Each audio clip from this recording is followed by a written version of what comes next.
Hi everybody, I'm Sharon, and I'm here to talk to you today about using markers to create watercolors. So you want to try some of the cool watercolor techniques that you keep seeing in maybe some of your favorite YouTube videos, but you don't have watercolors, or watercolors are not in the budget right now, and you want to know if there's something else that can work. Well, there is something else that can work. If you have markers at home, water-soluble markers, I'm going to say, and no sponsorship here, I'm going to say that the Crayola washable markers are some of the best ones for creating watercolor techniques without having any watercolors. And I'm going to show you exactly how that works. I like these PipSquuaks because they're small, they're easy to hold on to, and they have a small version of a typical Crayola marker tip. So you have a wide, broad side and a pointy side. So let's go over to the art desk and have a look. Okay, so here we are.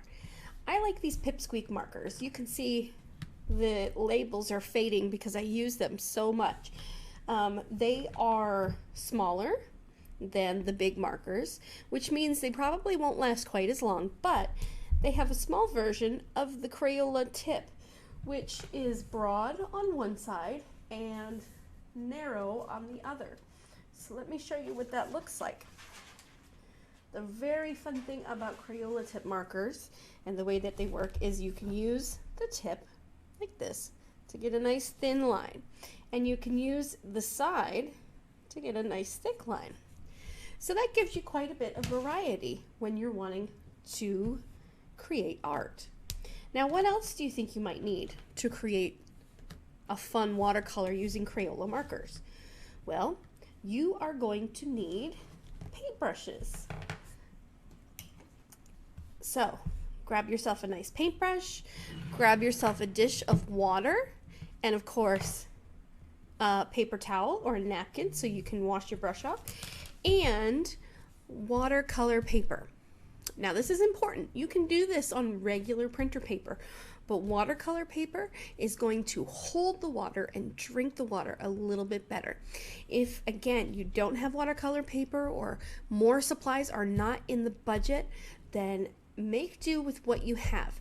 Look for paper that is maybe a little bit thicker, a thick cardstock. Try to stay away from paper that's glossy like Bristol board, or even construction paper. If you choose a nice light color construction paper, the color will change a little bit, of course, because you're layering colors, but as long as it will hold water, you'll be okay. So let's take a look at some of the ways in which we can create a watercolor painting using Crayola markers. Okay, I am going to choose to do just a pattern here, and I'm going to look for a couple of colors. I'm going to choose red, I'm going to choose green, and I don't have a black marker, so let's choose this dark blue to act as my black. It's really like a navy blue. It's pretty darn close. You can, again, you can see the labels are starting to come off a little bit. So what are the steps? Well, the first thing we're going to do is we're going to draw the color. We're going to draw using these markers and put the pigment down where you want it to go. So for me, I don't want to start with green. I want to start with red here. I'm going to create some triangles.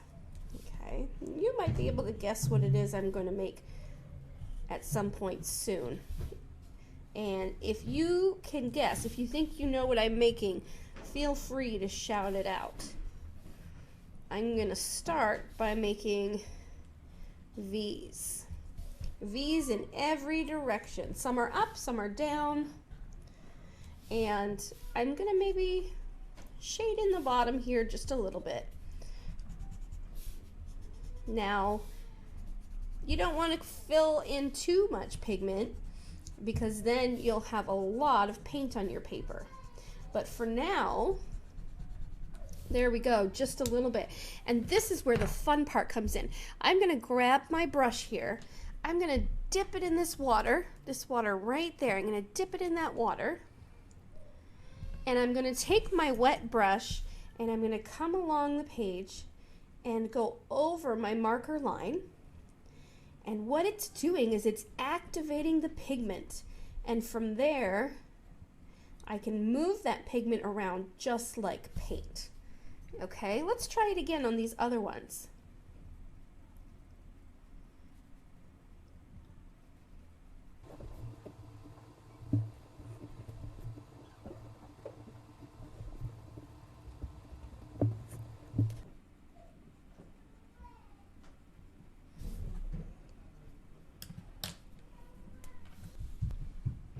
Okay, I took a few minutes and I let that dry, and now I'm going to add another color, and I'm going to add green.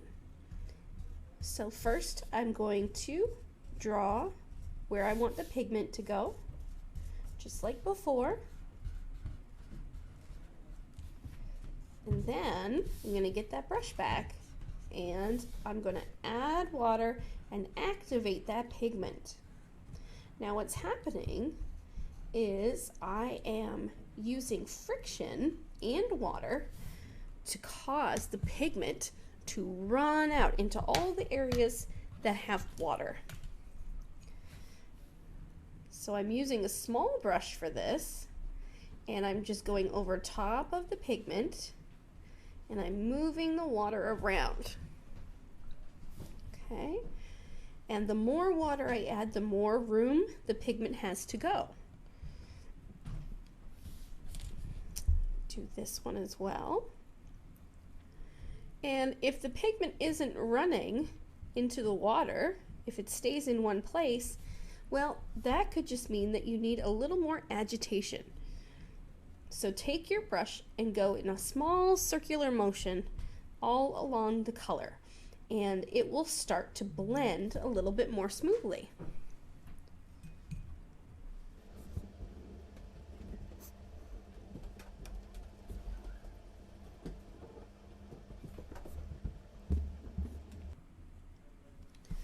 Now you'll see what happened here is the red wasn't all the way dry, and so when I brought water back on top, it reactivated and pulled a little bit of the red into the green. That's okay, but if you want to avoid that from happening, just let your paint dry a little bit longer.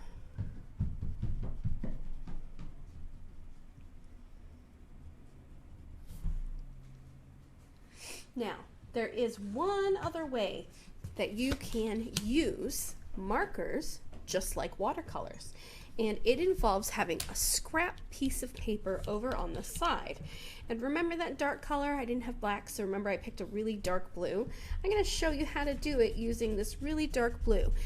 I have drawn a little swatch of color over here on the side, and I can take my brush, get it nice and wet, and activate the pigment over here on the side, and then I can use it just like I would use regular paints, and I can paint the color in the areas that I want.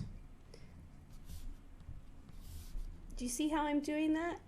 I'm using this scrap piece of paper as a palette.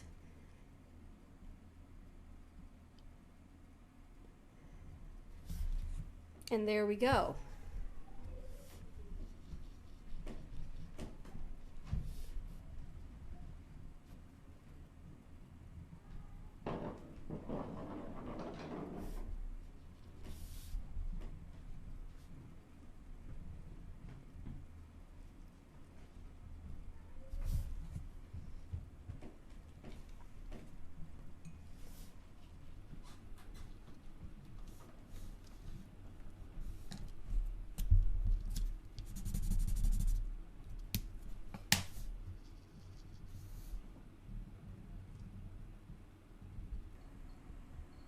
So there you have it.